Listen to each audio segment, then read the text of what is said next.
So you know how I be telling y'all to stop messing with things that y'all don't know about? Scary story time. Hi, it's me again.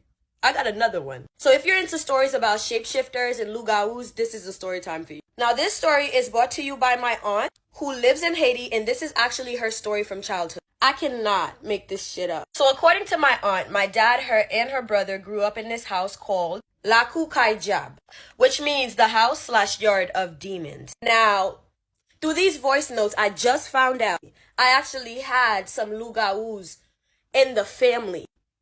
In Haiti, depending on where you live, you would have to physically leave your house, bring a container, go to a place where there's fresh water, collect water so you can go back home. So that day, my dad, my aunt, my uncle, with my grandfather were going to get water. So this person that was walking behind them her name is Vaughn. That was my grandmother's cousin.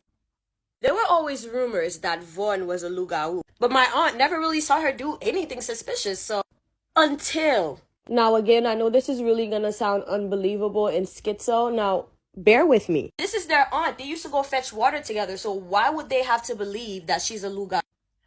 Until one day. So all the kids are playing outside in La Jab. Basically, they look over and they see a walking broom.